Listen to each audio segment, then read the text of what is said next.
I'm Tamika D. Mallory. And it's your boy, Mysonne, the General. We are your host of TMI. Tamika and Mysonne's information, truth, motivation, and inspiration. New name, new energy, but same old us. What's going on, my son, Lennon? Oh, it's been a long day, but I'm here. I'm blessed, black, and highly favored, and I woke up this morning. Yeah. Long week, a long several months, not just. Yeah, it's been rough. Yeah, well, I guess so. I wouldn't say it's been rough as much as I would say it's been long. Like it felt long to me. Just the traveling, the heat, the constant arguments, who agrees, who doesn't agree, who likes who doesn't like. It just seemed like it went on and on and on. And I just wanted it to be over. Mm-hmm. I wanted the election to be over. Yeah, the election was a lot. You know what I'm saying? It was heavy because a lot of us worked hard and, you know, put a lot of effort into it. I think for me, it's just been the last probably like couple of weeks, so many people that I know or love have lost their life. Yeah. You know, so that's like kind of heavy for me. Like I got friends who's lost parents, you know, just literally just this morning, one of my friends lost his life in a club.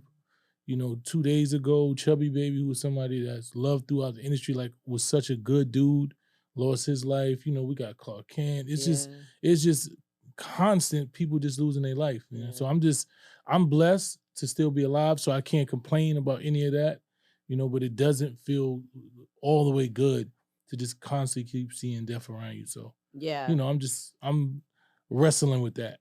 I think it makes for the conversation around how much we allow ourselves to be like divided by issues and politics and whatever conflicts we find ourselves in, because life goes by so fast. Like you think you have time, but you really, really don't, because you just don't know. You don't know what can happen. I was just driving the other day, and this person did something that was absolutely like could have got everybody killed. And I was thinking to myself, wow, today could be it. Like over, not even me. It's not something that I'm doing. I'm not drinking and driving. I wasn't texting. I wasn't any of those things. So I could get to, you know, I think about the movies where they're like, you get to the pearly gates and it's like, why me? Like I did everything right in this situation this day, but this other person was being irresponsible, and therefore my life you know, was taken. And I was thinking, wow, it's so quick, it's so short. Like you just never know. And you can control but so much of your destiny, because it's not in your hands, you know, although you can control the choices that we make that can have, you know, a what do you call it? I don't want to say a quick ending, but can make your time shorter. But you can't necessarily control when it'll just be over. And I'm blessed to be here and have, you know, had made amends with a lot of my friends. Like even, you know, RIP to my man Purse. You know, we had gotten into an argument over Trump online. Like we was arguing back and forth over Trump, you know, and we seen each other, and it was always love when we see each other. We hugged each other, we laughed about it, you know what I'm saying? And then I went to his birthday party, brought him a bottle of champagne, took pictures, like showed him love. And then to wake up 5 o'clock in the morning, people calling you saying that he ain't here, man. And you just never know, you know what I'm saying? So a lot of the little things and the tedious and the menial things, that arguments and discrepancies that you have with your friends, man, they don't even be worth it. You know what I'm saying? I would definitely give it all just to have my friend back. So it's a lot, man. Chubby Baby, I literally just seen Chubby Baby in Atlanta a couple of weeks ago. We're sitting there laughing. He was talking to me. We was talking about all types of things, just because we came up in this game, just watching from the beginning, you know, early in the late 99 and 98, you know, and just watching him grow into what he was. And just that's you know, my friend Prophet that I grew up with, that's his cousin. Yeah. So that's you know, a sad thing too. And then of course Clark Kent. Clark was one of the first people that I rapped to in late 99. It was like 98. I mean, it was like, yo, I love you, and was telling people about me. So it's just like, it's just hitting home. Yeah, you know, it's really just hitting home. I'm sorry to know, you know, you have so many, especially men. Like, man, Gotta take care of yourself, guys. Have to take care of yourself mentally and physically. It's not only bad habits, but also the depression that can create situations. Depression can turn into sickness. Not having a place to go to place your frustrations and your feelings. I was thinking about how we were doing the podcast for I Swear Vezo. And I was saying when we were talking about why people may not like Kamala Harris so much. And I said, some of it in some men has to do with trauma that's been unaddressed, and how a lot of times men don't have a place to go to like bring their stuff, because every space that you all have to show up in, it's all about like manly, being manly, macho. Even when you're at home, like a woman doesn't want a man in the house that's like whining and whimpering. It's like you want your man to show up strong, but trying to show up strong all the time can turn into internal sickness. That, therefore the alcohol becomes a thing, therefore the drugs or whatever it is.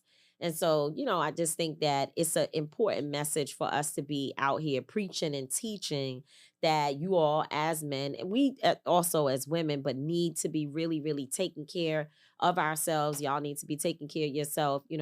I was thinking about Clark Kent, and that was one of his messages. Like in the last few years of his life, when we would see him, like his message was, man, take care of yourself, check your health, make sure you're good. It's not that he could control his situation again, right? But I'm sure through what he went through, he knew that it is important for you to be on top of your health. And, I was looking at messages between the two of us back and forth, where I said to him, listen, I ain't going to ask you the specifics of what's going on or how you're doing, but I just want to tell you that I care. And he wrote back and said, there's just the simplicity of this message means so much to me. And he said, and you keep doing what you're doing and don't ever stop, ever.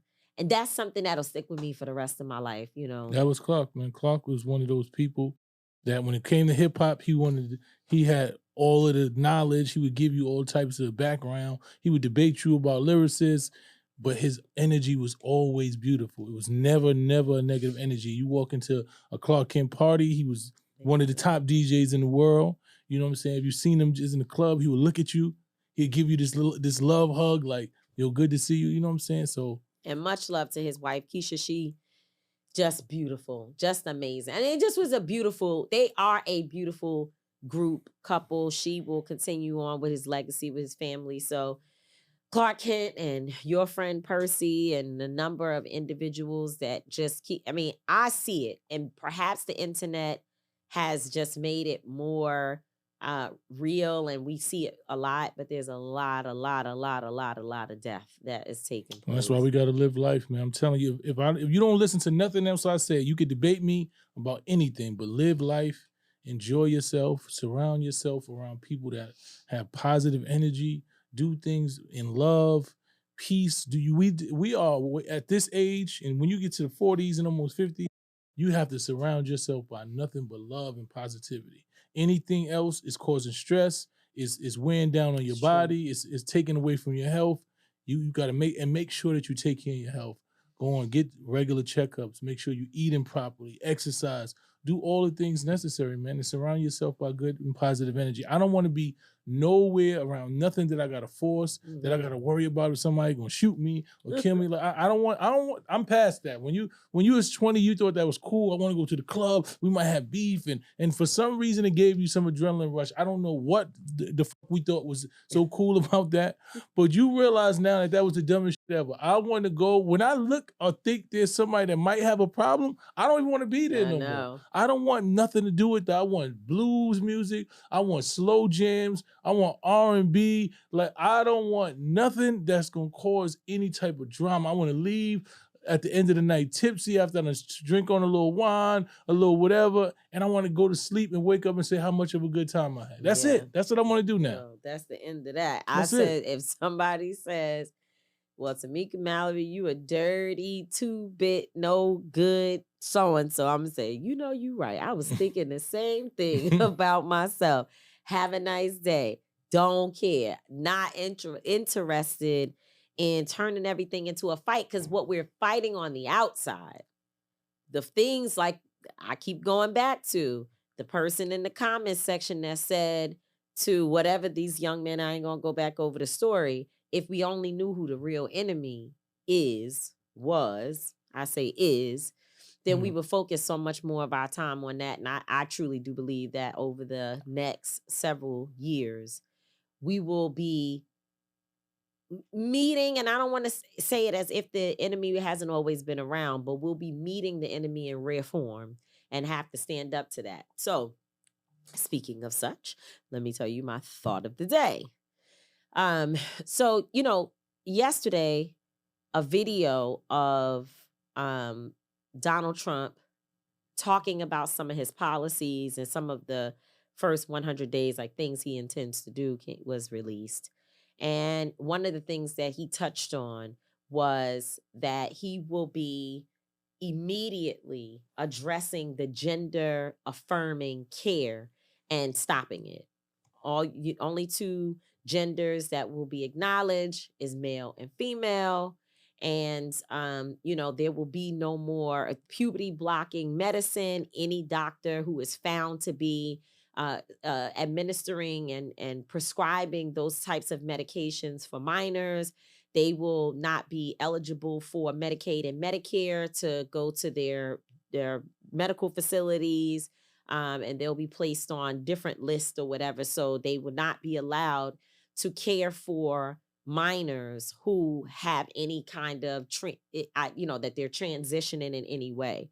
And in the caption of the person who posted the video I saw, they said that 0.006 people, like some very, very small number of kids, identify as transgender at a very, minor kids.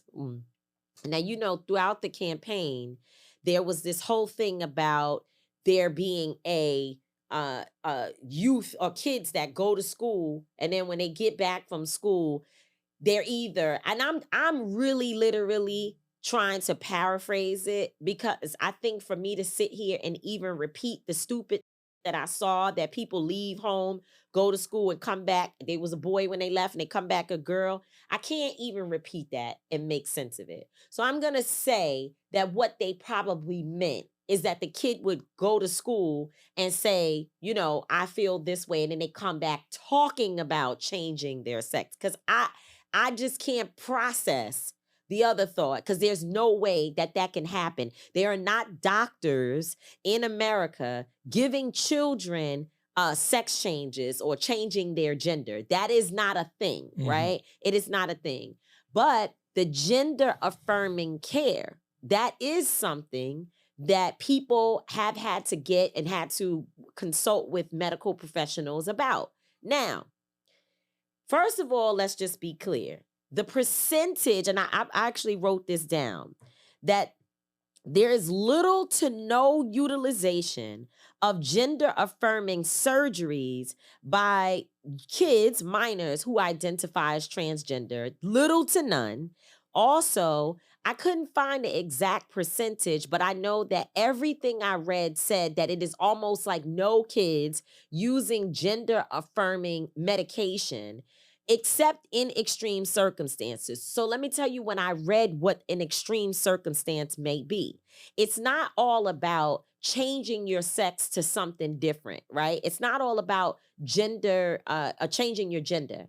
It could be that you are a child who was born as a male, or a male, and you have male genitalia, but then you also are growing breast at the same time, right? And so a doctor will prescribe something that is a puberty blocker that basically will stop the breast from growing, so that you're not walking around in society, especially as mean as kids are when you go to school, you in the boys' bathroom, or you are playing sports with boys, and you are a boy, but you also have breasts because that's growing. That is a thing, okay? It is also a thing that a little girl could have her female genitalia and then be growing a beard and having hair growing in places because there is some chemical imbalance or whatever that's happening within her. I don't know if that's the correct word, but I would assume it's a chemical imbalance when you have two different things going on at once. When I was a kid,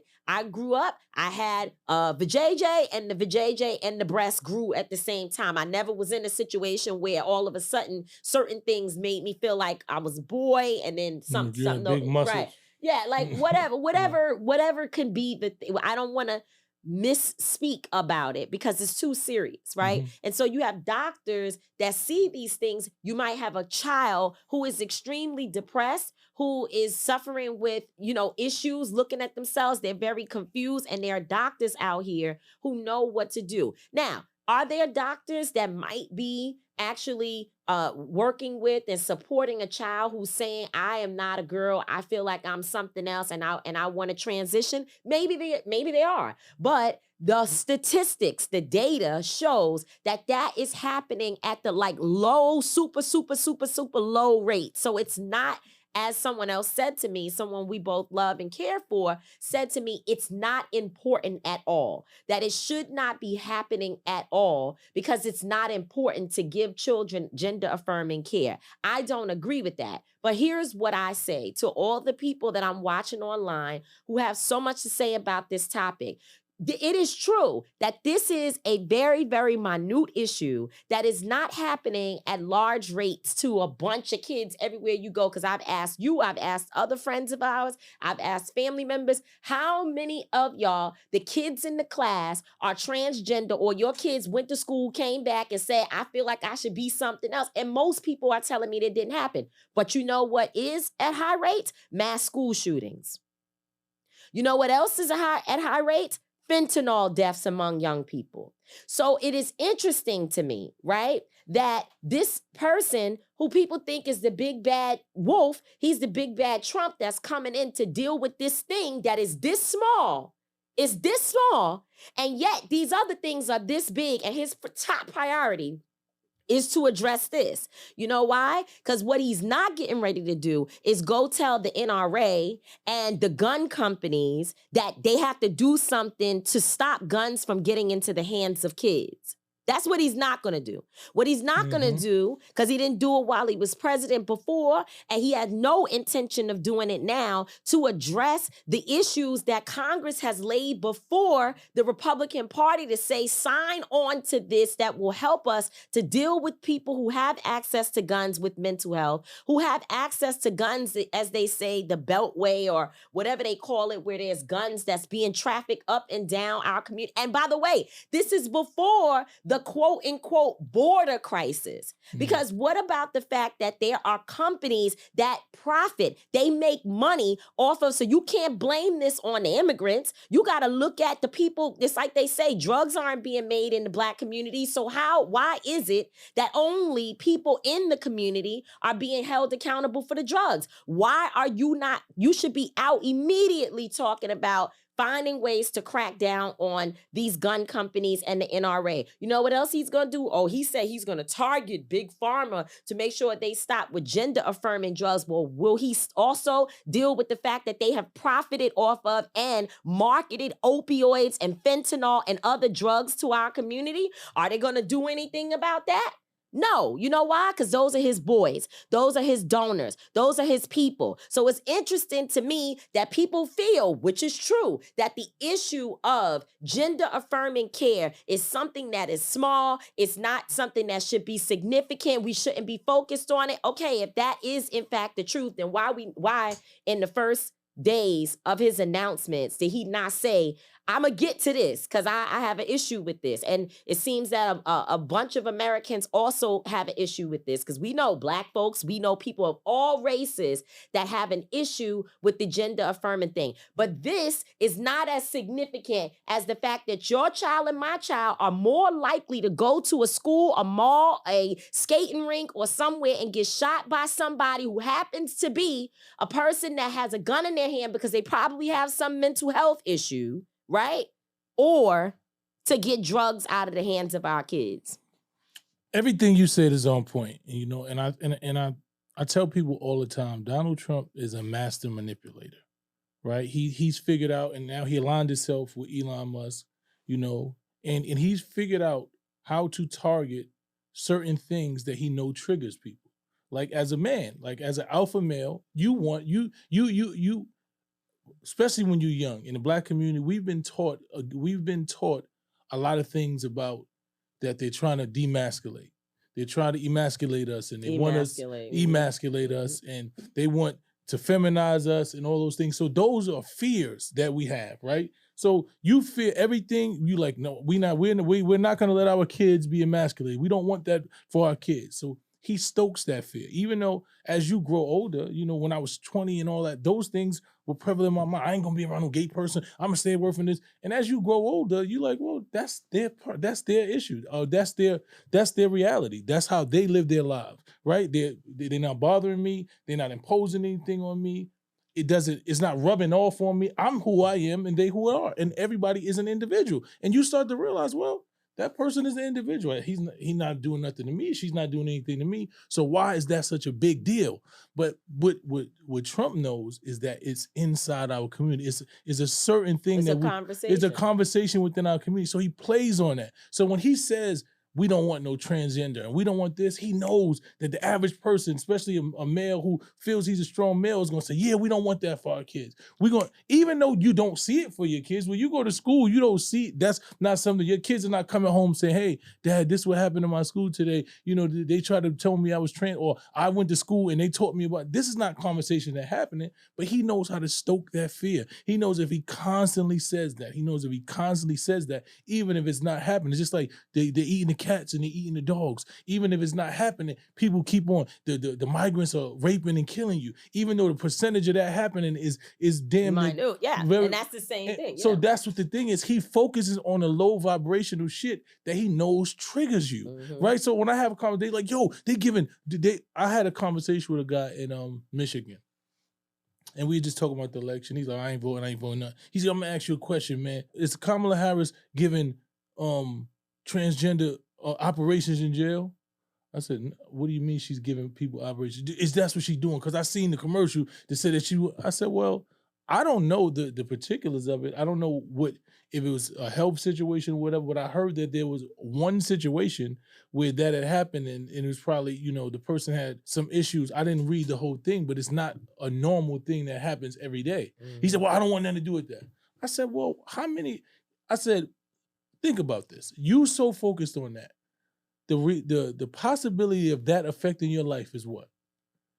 Like, how many times have you been to prison? He said, yeah. I said, have you been around where somebody had a sex transfer operation or anything? He said, no. I said, if he did, how would it affect you? You go to your cell, that person go to their cell.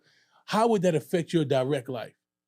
He's like, I'm saying I just don't want it anyway. I said, okay, and I get it. You might not want it because that's why you don't got it. I said, but if he gives the police immunity, right?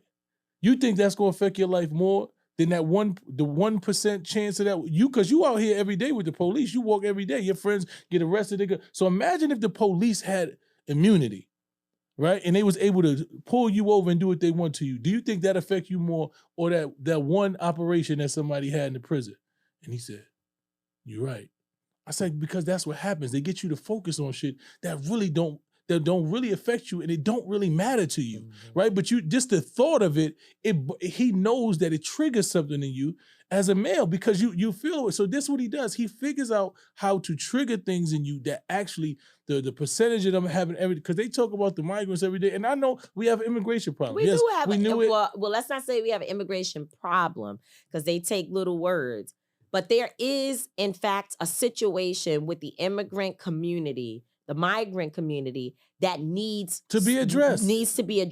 It needs work. It does serious work. It needs serious work. And they figured out how to compound it. They figured out, you know what we're gonna do? We're gonna make sure that when we get the immigrants inside of Arizona, when we get them inside of Florida, we're going to ship them to ones, we're going to ship them to Chicago, we're going to ship them to LA, and we're going to ship them to New York, to the Democratic states, to where they overload, to where it's hundreds of thousands of them, and they look, and then people see it like, yo, look at them, it's buses, they done took over this. They figured out how to make it look like it's a bigger issue, because, so, and they focus on that, and they make you focus on that. And the reality is, I've lived amongst immigrants and migrants my whole life. That's right. Right? My whole life. I live in the Bronx. It's a melting pot. Every time the new immigrant class come in, they come to the Bronx.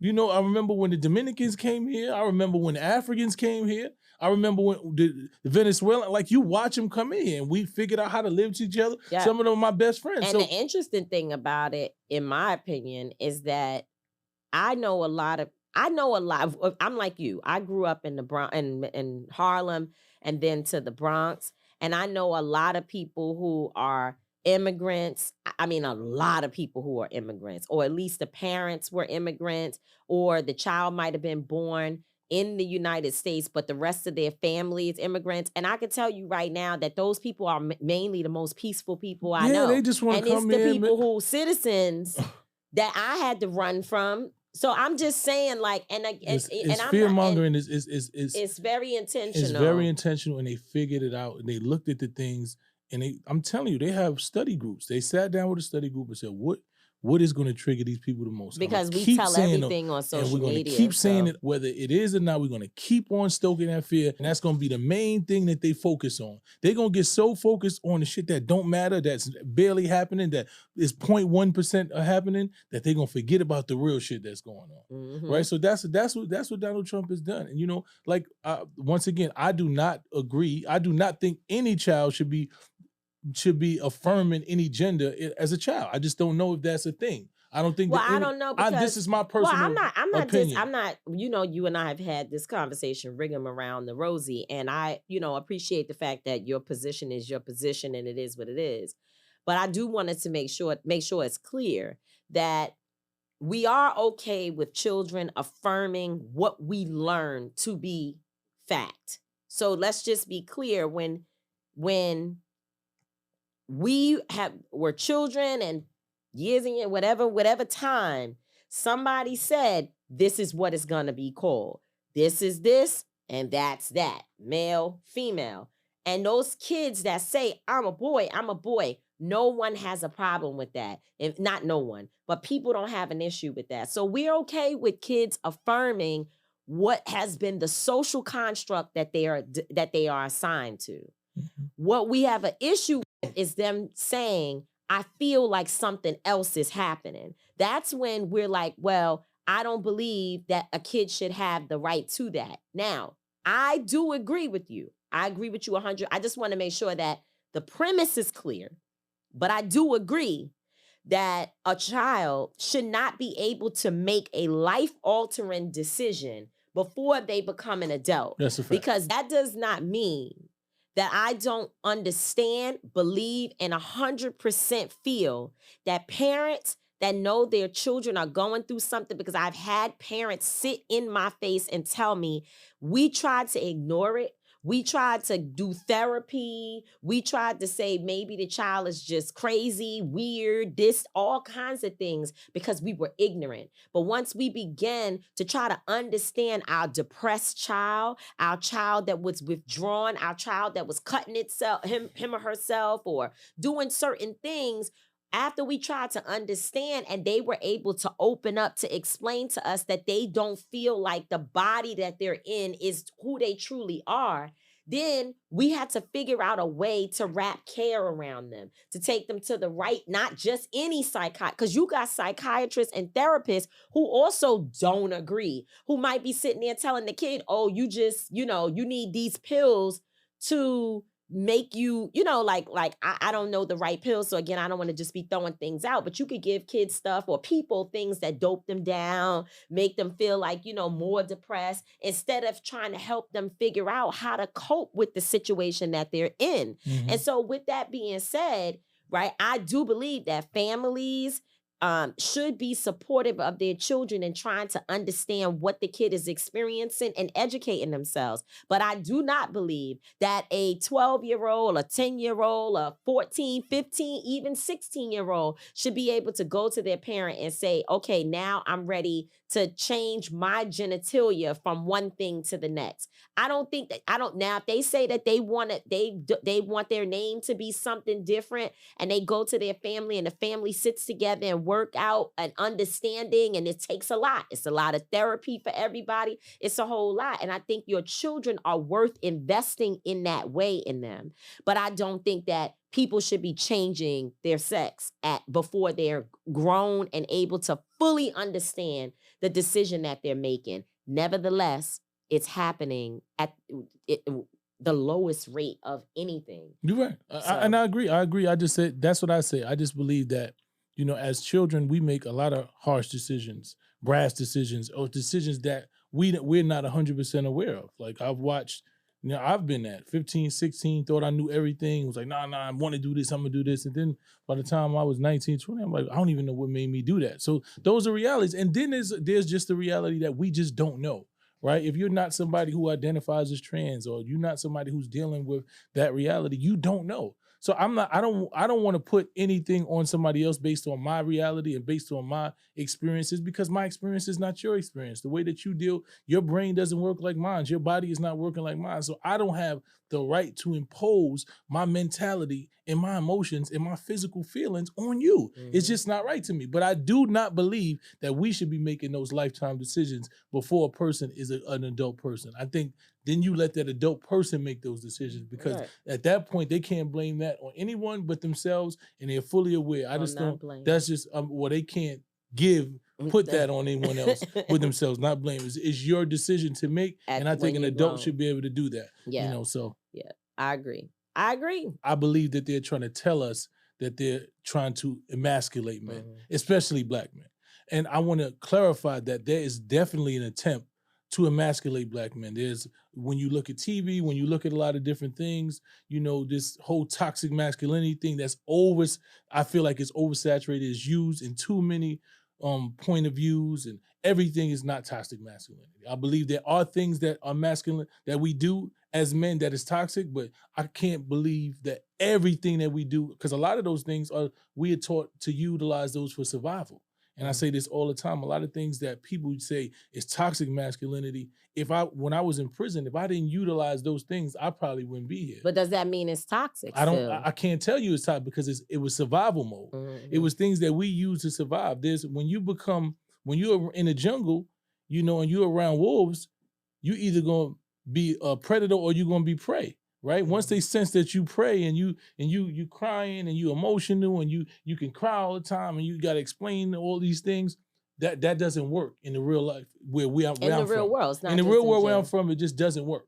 So I know that those things are real, but I also know that we lack a lot of emotional intelligence. We've utilized those things that whenever we can't get our way, or we don't know how to express something, or we feel pain, we react with this level of aggression that I believe is toxic. So both those things can exist at the same time. Yeah, and there's a need to break it down. And we definitely need to break it down. And I think those are conversations we should be having. But we should not allow those things to allow us to impose our will on other people and the things and the realities that they go for. And not to allow them to trick us by using the trans community or the LGBTQ community against us. Because those individuals are dealing with their own, their own situations. So when you start realizing and you start to evolve and you start to grow, you start realizing that a lot of things that we took as serious, or a lot of things that we were taught were just wrong. Like, we really, as young black boys in our communities, we targeted those people. We felt like it was like a plague. And as you grow older, these are just individuals. These are people with just different realities. I have people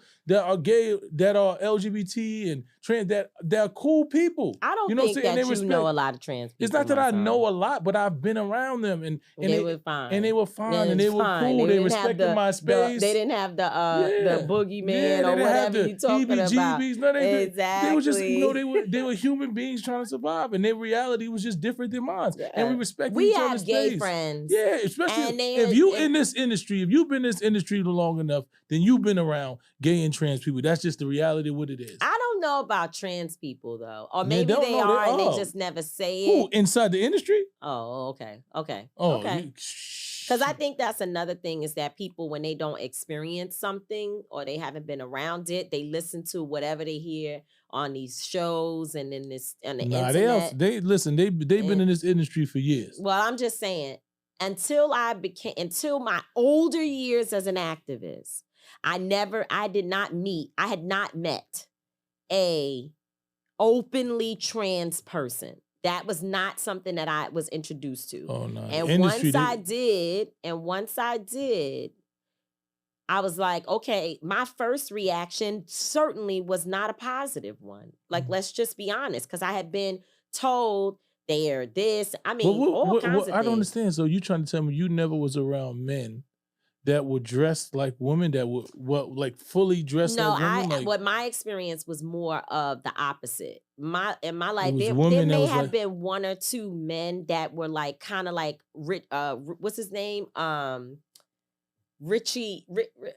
Little Richard, like kind of like that, right? Mm-hmm. Like a little, and I'm flamboyant. Yeah, and a little princey, right? But they weren't called trans, right? Like when I say transgender, I mean that this is a person who has fully decided they're not this, they're that. So what I experienced was people who were gay, and mainly it was women who dressed up and behaved more masculine. Like that's how you knew something's up. Maybe there was a boy that was a lot more feminine. And so, okay, but that was rare because again, dealing with people's trauma. A lot of young men they never were able to really show you that. It was an act of rebellion for a woman to be like, this is me. Like two women were living together and everybody knew in the building like that. That's a little strange because usually it's man and woman with children. So when two women, especially with no kids or older kids, were living together in the projects, it was like whispers about it, but it wasn't a big, bold conversation. Very rarely did you have a man who was outwardly or openly gay. And if you did, he was very flamboyant, like, right? Yeah. And maybe he kept to himself. So, that wasn't my experience. It just wasn't. And and by the way, later in life, I was told, oh, so-and-so was whatever. Or if a family member died of like HIV or something like that, like they said, well, he was into this or he was that and the third. But that wasn't what he did when he came to my parents' house or he went to my grandmother's house or I saw him at family thing. You see him at the family thing, he done turned into the most masculine man ever. And then when he's out, never experienced that. That's my experience. Mm-hmm. We know it's there. As I got older, I began to understand it. When I was 8 years, 9, 10, 11 years old, I didn't see that. I saw more women than I did men. So I'm just saying, when you don't know, then when I met someone like that, I'm like, oh my God, like, what do I say? I was all like, no, I'm all uncomfortable. I don't know how to speak to them. Don't say this, don't say that. And it ended up being that the person is kind of like, relax, mm-hmm. First of all. Second of all, it's not that deep. I understand that you don't know, and so I can help you along, and it's not that serious. And now they my friend. Like, it's not that serious. It really is not. It's really not that serious. So anyway, moving right along, the TMI of today has to go to our dear brother Trick Daddy. Now, what did Trick do this time? Now, let me say this, right? I, first of all, had an opportunity to meet Trick Daddy one time. We were on Love and Hip Hop. And he's hilarious. He's funny. He reminds me of my family. My parents are from Alabama. And, my mother's from Alabama. My father's from North Carolina. My mother's family is deep, deep, deep, deep, deep South. And you've met them. Mm. These folks, they are hilarious. They are Southern as hell. And he could fit right. All you got to do is bring him to the family event, give him a chair and sit him down, and he could get right into the conversation because that's he would be beloved in my family. That's how my family members are.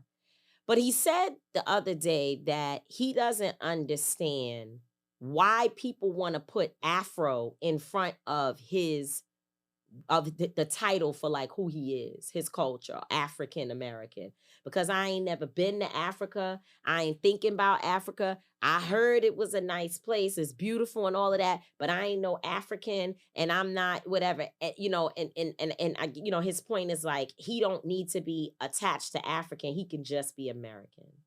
And I feel like we are literally the only people in the world that run from our heritage, so much so that part of the reason why we experience the trauma that we go through in this nation is because we are unwilling to accept, to own, to understand, to learn about our culture, where we come from and what has happened to us and how we ended up where we are. And then the type of mechanisms, the type of unity, the type of strategies that we have to use that draws upon our history and our culture in order for us to be able to change our circumstances in this nation and in this world. And I saw in the comments people like, yeah, he might have said this too, but I can't remember, so I don't want to attribute it to him, that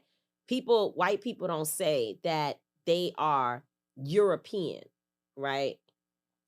Which is not true. There are white people, many of them, who know I am a European American, or a Caucasian or a European American here in this country. I've never ever met, not once in my life have I met an Asian who said, you can't call me an Asian American, right? Or a Latino American. People love to identify and own their heritage and their culture, right? And only we and I can't say, let me go back and not say only we, because maybe it's not just only we, but it's prevalent among our community that we are very unwilling to own. Like, it's almost like Afro, right? It's like a disease on us. And then the other part of it, so my TMI is that for me, I feel like Trick Daddy might not understand how damaging it is when you have such a big platform and you say things like that, what it does and how it impacts our youth and how it really chips away at our rich, powerful, amazing heritage, right? Like we didn't just pop up here. There is a story that goes from a long way that brings us to where we are today. And there is nothing wrong with us owning that heritage and that understanding. And our young people listen to us, and then they become in the wilderness, right? Because if you don't know who you are, where you've been, what your heritage is, you can't possibly know where it is that you're going. Now, I also feel like, well, and I think, yeah, this is real, right? Most of the Jewish people I know, their children learn about their culture. They learn their culture. They never will say to you, I'm just an American. They are proud to say, I'm a Jewish American. Maybe they don't say it in every room because they deal with very real anti-Semitism. And so sometimes they have to assimilate. But that's exactly what you're doing when you say, I'm not Afro, nothing. Yeah. I'm just American. Yeah, I think Trick is bugging. I love Trick. That's my boy. But sometimes Trick says some things that you like, I think especially Trick, being as Southern as he is and the richness of the Black culture that he has, right?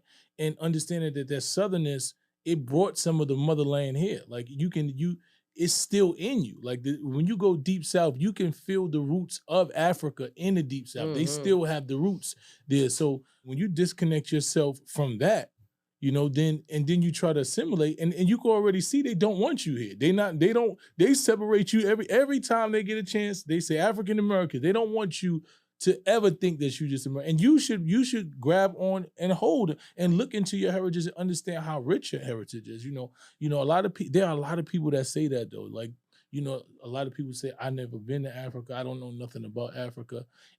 And that's what happens when you disconnect the people from their culture, right?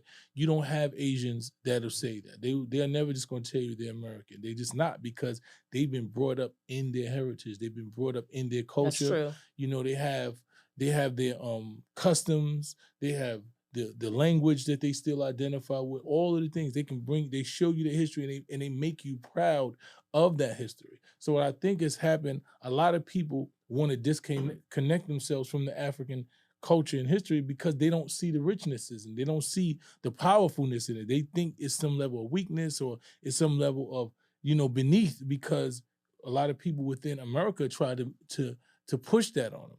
So, I think it's a lot of people who don't understand how connected you need to be to your culture, how we need to maintain our culture and our heritage and be proud of that heritage, and America will make you believe that you need to abandon that and you need to be a part of it, because they go, oh, you're not American if you're not from America. Well, listen, I'm from America. I was born and raised in America, but I understand my heritage. I understand where I come from. I understand exactly what I've been through. I understand, the things that my ancestors had to do to actually get here, and I'm proud of that. I'm proud that despite all of the things that we went through, as in Africa when we were kings and queens, I want to be able to identify back to that.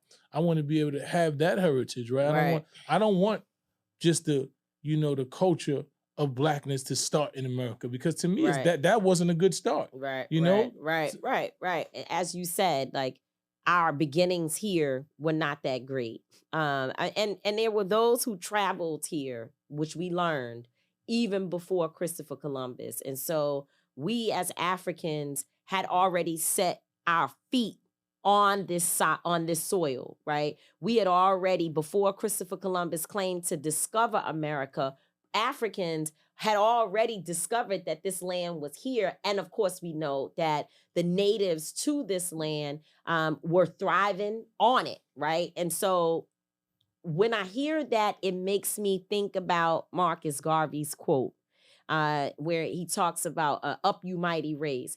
He talks about us being brought here, robbed from our homeland, robbed of our names, robbed of our culture, robbed of our religion, robbed of our dignity and self-respect.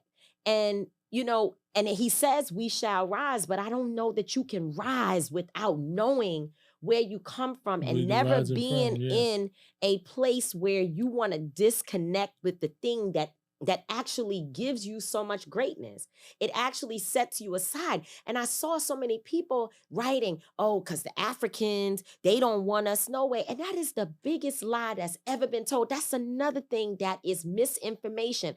I always tell people, for the most part, if you are a person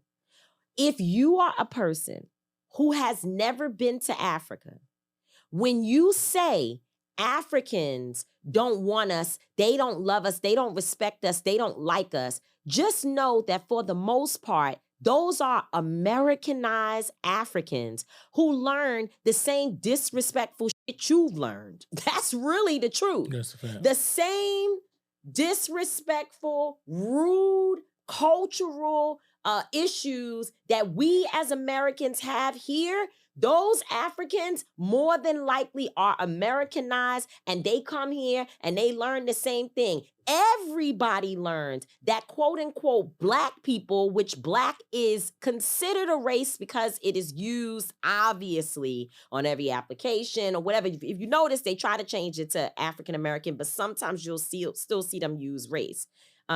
Still see the application or something use Black, but Black is actually not the race. It is not the race, right? But nonetheless, when you meet these people who are Africans here in America, they're exposed to the same things that we've been exposed to. Yeah. So just like we can be rude, so can they. But when you travel to Africa, when you actually touch that motherland, You do not find Africans that are mistreating African Americans. The main thing we heard every time we've been to Africa, and now it's been a number of times in places that we have traveled to, what we always hear is we've been waiting for you. Thank you for coming here. We love Welcome you. home. Welcome home. So again, we have to put things in context. We loved, yes, I'm sure you have encountered an African person who has treated you like shit. I've been in taxi cabs and others where I really am like, wow, like, damn, you just gonna disrespect me? I get it. But that is not the culture. That's our culture in America that these people have adopted to. All right? Because that is not what happens when you go to Africa. It is not. I don't think I have ever, when the times that we've been in Africa, I have never experienced a feeling of racism or like I was unliked or mistreated. Never. Not one time. Have you? I mean, no, I haven't. I've actually felt love everywhere. I tell people all the time, you know, you need to go to Africa. South Africa is beautiful. Ghana is beautiful. Nigeria is beautiful. Like, it's something that you actually need to do. Yeah. I mean, you know.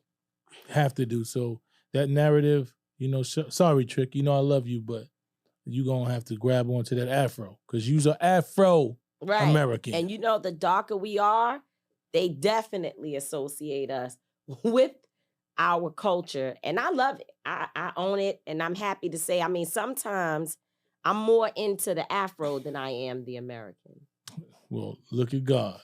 You know, so that brings me to my music segment today, right? I was talking about at the beginning of the show, how many people have lost their life.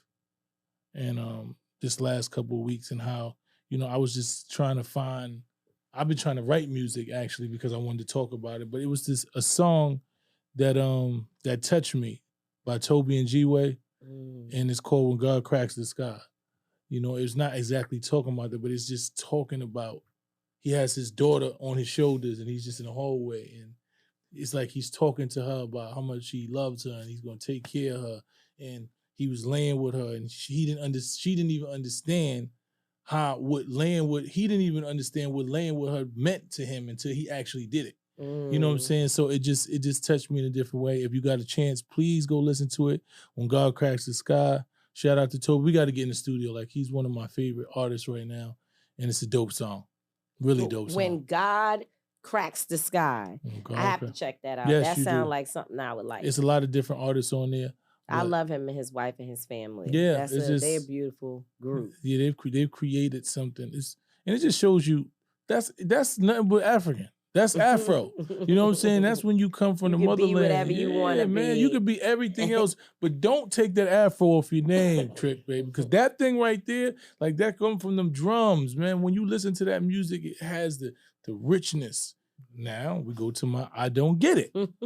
Now my I Don't Get It, it brings us back to the beginning as well. You know, we was talking about Trump and we was talking about how he talked about his plan for the first 100 days. And, you know, people can constantly tag me and stuff. And one of the things that he said that was very interesting to me, he said that he's going to grab up all the gangs, all the gang members, he's going to lock them up, and he's going to give the death penalty for drug dealers, right? And I've seen a lot of people that's like, yes, that's right. Well, you just need to stop selling drugs. You need to do this and you need to do that. A lot of people that was like, to me, it didn't make sense. It's like, you know, coming from the communities that I come from, and it was crazy to me, is that a lot of these people, right, that was rooting for Trump, I know them, right? I know that some of y'all former, some of y'all still dibbling, dabbling, some of y'all are definitely gang members, whether you're doing a positive or not, you attached to the gang, right? So I'm saying to myself, did this really make sense, right? But the real thing that I did not get is everyone was so critical. Joe Biden made the 94 crime bill. 94? And that, is it 94? Well, 90, it's 94. 90s. Yeah, it's 94. 94, 1. Yeah, well, listen, whatever 94, 1, 3, it was in the 90s. Joe Biden, they call him Crime Bill Biden. He locked up black people. He locked people up for drugs. He locked them up, took away from their family. Oh, he's the worst person in the world. He locked up black people. I said, okay, I get it. You know, they said, Kamala Harris, the prosecutor, she locked up black people. No, can't vote for her. Locked up black people. No, I can't believe you voted for somebody. The prosecutor, they locked up black people. The same people that said they were so anti-Biden for the crime bill, they hated Kamala because she was a prosecutor and she locked up black people, was the same exact people trying to tell me that they was going to praise Donald Trump for giving drug dealers the death penalty. Now, that's not new. You know, he's been saying that. But I'm not the smartest person. But I know this. If I had to choose between somebody locking me up for selling drugs and somebody giving me the death penalty for selling drugs, I'm definitely going to say that the death penalty is worse. I'm going to take that time, right? Because a lot of the drug dealers that got locked up for the crime bill, they home now, right? They home now. They done served their time. They done changed their ways. They moving on. They able to look back on their life, even though they lost time in their life, you know. But they committed crimes and they might have had excessive time. But once you give somebody the death penalty, they ain't coming back. So I'm trying to figure out why y'all had all of this smoke for the crime bill and y'all had all of this smoke for Kamala because she was locking people up that were selling drugs, but you don't got nowhere at all. And you telling me these people that were saying, yo, you know, I'm not with no prosecutor locking people up, man. I'm with Trump. But you ain't saying nothing about the death penalty for drugs. Now you saying people need to stop selling drugs, right? But the interesting thing about it and what makes it really, really serious, and I don't have anything more to share, but the thing that is really serious is that Trump also, when he was in office, and it will continue now, he put a number of federal judges on the bench. That's right? The main thing I always say. Then when he becomes president again, he will have the Supreme Court. He also he has the Senate, and he may potentially, it's looking closer and closer like he may have the Congress, right? Or have Congress. Because I always have to remind myself and others, the Congress is the Senate and Congress together. Mm-hmm. But the Senate and Congress are two separate entities. So he will have all of that plus the federal judges that he's placed on the bench all around this nation. Okay? So when you sold a bag of weed, or your son or your nephew or your friend sold a bag of weed, maybe got caught with, something that they shouldn't have had. Sure, they shouldn't have had it, but people do deserve second chances. Now you're telling me that the court system under his control with his judges that don't have to have any care whatsoever about you was a good kid, free Pookie, none of that. They can convict you and then send you on this path towards the death penalty, and you telling me that makes more sense to you than somebody else who was saying, we need to figure out how to help you get a home and help you build generational wealth and help you find ways to not need to sell drugs or do drugs or what have you. It doesn't make sense to me at all. And I think when people get an opportunity to understand what that trifecta plus the courts looks like, which means the White House and the Senate and Congress, and then of course your federal judges, when they have an opportunity to see how it looks, it is that there are no controls, there are no guardrails, there is no one there who will be able to say, well, we're not going to vote for that because we don't, you might be saying, I don't agree with XYZ thing. You would hope that there is some body of government that can stop it. Mm-hmm. But now he has the ability to push his ideology through. And guess what? Most of the things that he is speaking of in this last press conference or in the last speech that he made, these are all things pulled directly from Project 2025.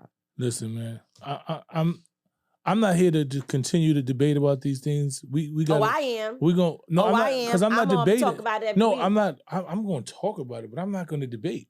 I'm going to. We got the president that we have, and we gonna watch the cards fall where they may.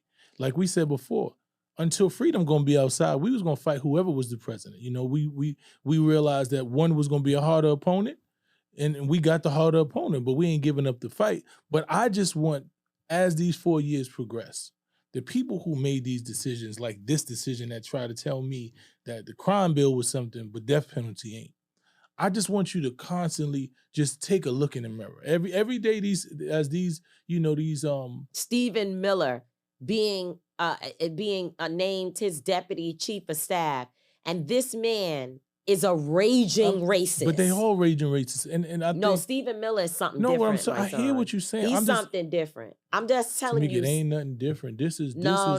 This is the house Miller. that Trump built. Trump came back for revenge, man. That man done came here for revenge, and he gonna put cases on all you bitches. That's what he gonna do, man. So I'm gonna let y'all know, man. Y'all wanted Trump. Y'all got Trump, man. And with that said, I'm not gonna always be right, but I know I'm right about Trump. And Tamika Mallory's not gonna always be wrong, but we will both always, and I mean always, be authentic. Peace. I'm Tamika D. Mallory. And it's your boy, Mysonne, the General. We are your host of TMI. Tamika and Mysonne's information, truth, motivation, and inspiration. New name, new energy, but same old us.